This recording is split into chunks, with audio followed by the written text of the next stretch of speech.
Superstar actor is recognisable to us all.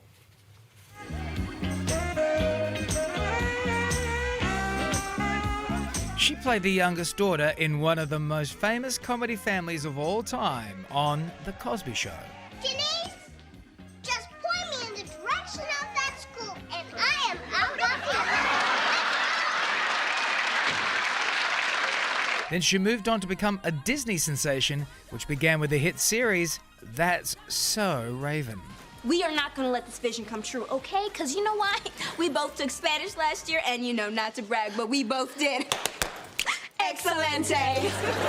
Now she's lending her talents to the music world and has brand new tunes. The one girl that does it off fonts. Who got everybody linked up?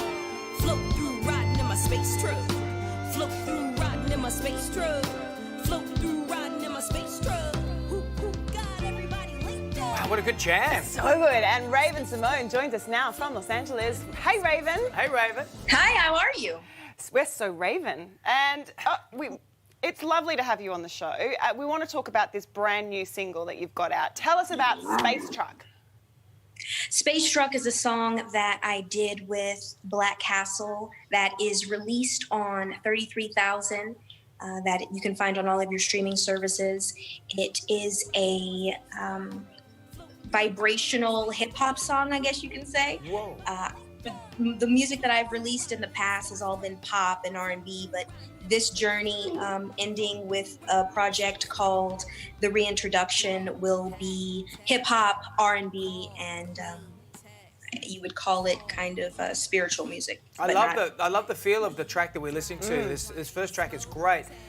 You sound a little distracted there because you do have a little friend on your lap. Am I right? I always have a... The reveal. What a reveal. Who's that? That's Vienna? This is Vienna. He's a baby Pomeranian. He's my little pumpkin piece. There's other ones, but they're busy biting on canvases.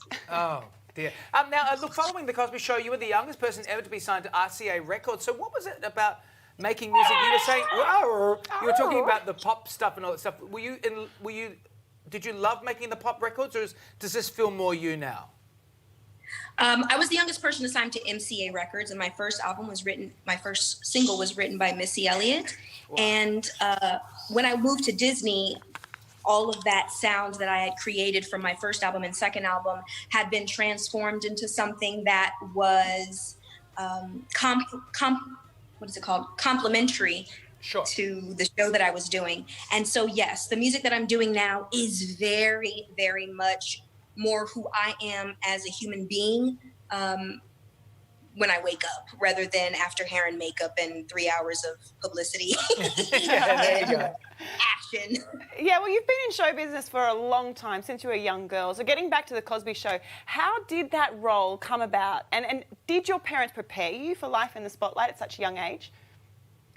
The way that I got that role was when I was 16 months old. My parents used to push me around in a stroller, and people said that I looked like a doll. So they took me to New York, and I signed with a modeling agency and auditioned for a movie called Ghost Dad. I was too young. I didn't get the part, but the people casted for Ghost Dad cast for The Cosby Show, and that's now Olivia. My parents definitely kept me aware of the trials and tribulations, the success and failures, the obstacles and potential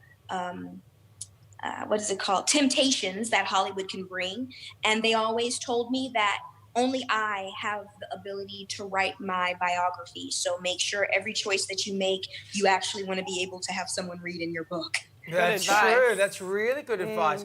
We want to bring up a really good throwback here.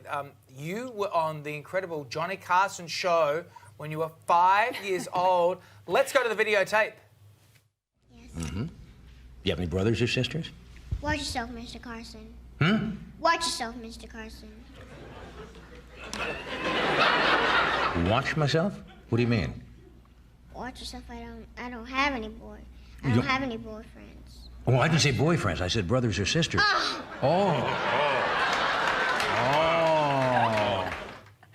I mean, when you go back that time, to be on Carson, to sit on the chair next to Johnny, what would you tell that 5-year-old girl now? Well, you're going to turn out to like girls, so obviously he wasn't asking about boyfriends anyway. Very good advice. Now, you also appeared on Oprah multiple times. She's... We're frozen. That was great. That was really good. You've also been on Oprah multiple times. So how was that experience? Oh, working with Oprah, being interviewed by her was amazing when I was younger on The Cosby Show. I don't remember that one, but I definitely remember that green velvet outfit. And then I was able to sit down with her again, discussing some very strong topics later in life. And it was a journey. You know, Oprah is an icon. She is a staple in humanity within her generation and many, many others. And to be able to sit in her presence was absolutely magical. And hopefully some of her magic rubbed off on me. So as I grow older, I can grow an empire like hers. You're well on your way, and especially with the fan base you have, I guess, particularly with That's So Raven. I mean, how do you transition those Disney fans into growing up with you and growing up into your music and who you are now as a person? How's that been? They all stay on board with Raven?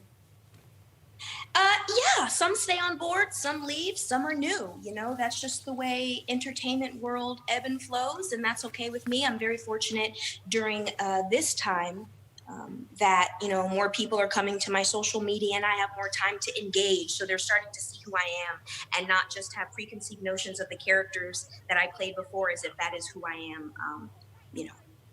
Yeah, well, look, it's a thrill to have you on our show. Thank you so much for spending the time with us, you and one of your fabulous dogs. There's more. They're multiplying. There's so many dogs.